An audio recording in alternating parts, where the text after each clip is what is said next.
Jaya Shivarajaya here from vitalcoaching.com. We are talking about thoughts, instincts, emotions, feelings, sensations, intuition. Is there a hierarchy in the value of these experiences? Lately, I've been having impressions and messages or comments coming from different sources in my field, and I think it's a very important question to ask ourselves. Are feelings more important than thoughts? When you have an intuition coming into your field, is this more important than your instinct, for instance? What are these objects? What are these different experiences, and how do they relate to each other? So what I want to give you here is a model that I've been using over my life. I consider that this vehicle, that is my personality, is a filter. This vehicle has been created through experiences, through education, through maybe past lives, whatever you want to call it. It's like I created, or I was created, and this vehicle, that is my mind, my body, my emotions, all this, everything that is being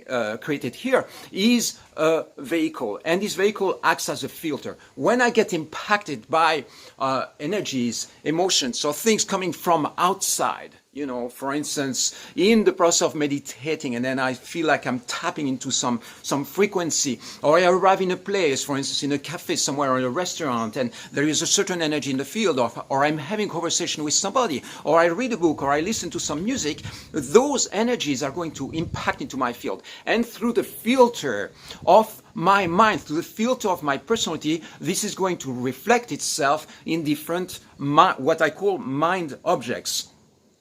And so, through the filter of my mind, imagine there is this energy impacting and then filtering through my mind, through my experience, through my personality, and then this is going to project in the canvas of my being, is going to project different experiences, and those experiences are going to be in the form of thoughts, instincts, emotions, feelings, sensations, or intuitions, for instance, impressions. Right? And the way I experience it is that when this energy impacts me, then I will have a multi-dimensional experience.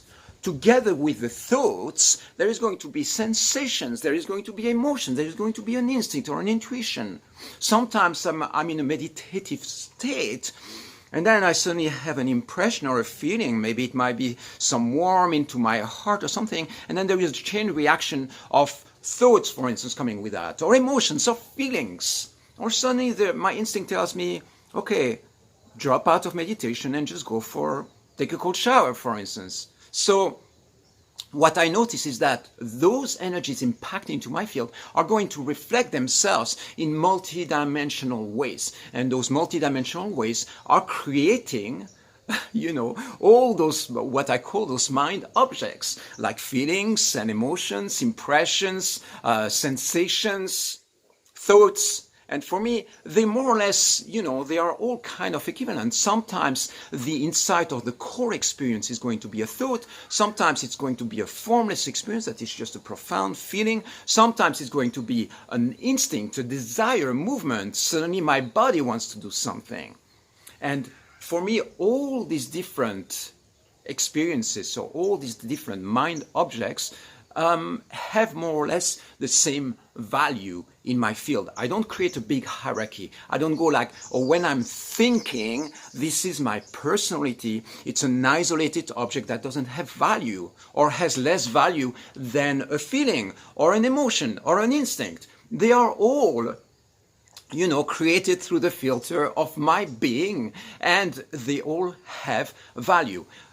Lots of powerful discoveries and insights on this planet have been, channeled and reflected in the form of thoughts, for instance. If you start putting the thoughts aside and being like, okay, thoughts have less value in this hierarchy, thoughts don't matter because it's just the work of your ego, for instance, I totally disagree with that. There are a lot of teachings out there that are based on thoughts. When you read a sentence, that creates a thought, in your mind. It's a sacred, divine energy object. All of these aspects, or all of these experiences, I call them energy or mind objects. For me, the mind, what I call the mind, is not just the thoughts. it's the multidimensional experience of my personality. And this involves my mental body, my astral body that contains all the emotions, all the feelings, all the dreams, and all that is kind of instinctual. And it contains also all the sensations and all the impressions. So what I call my mind is everything that has to do with my personality that is not physically visible. This is what I call my mind. So in the mind itself, there is going to be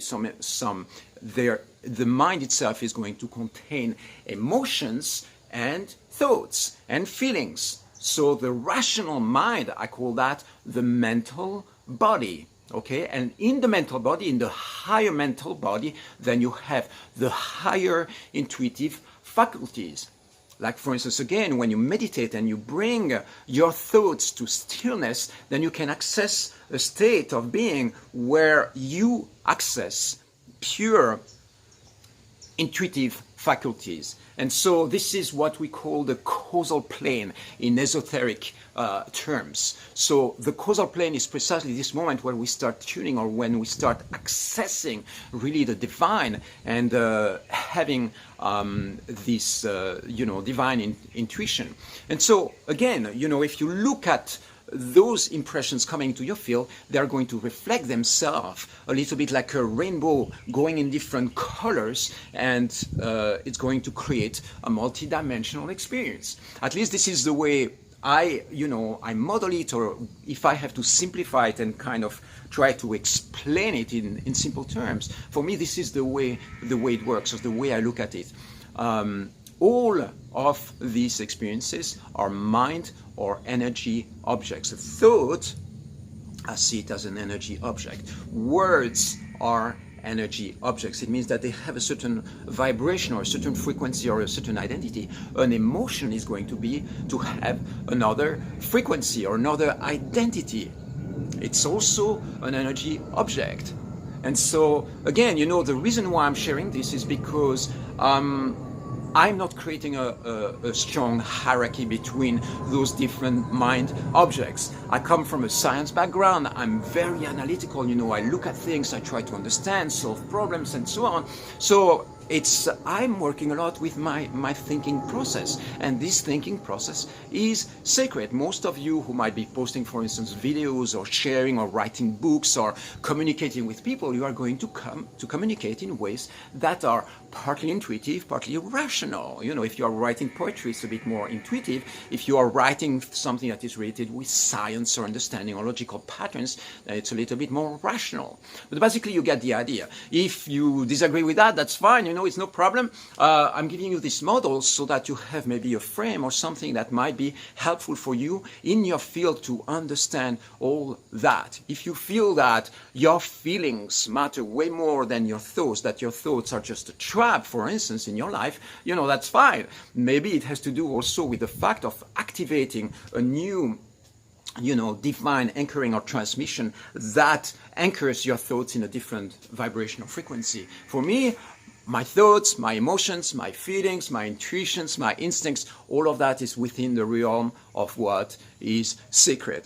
I am a sacred vehicle, and these are the transmissions or the reflections that impact my field through energies that are impacting my field and then filter out in the form of those different energy objects. I love you. I hope that makes sense.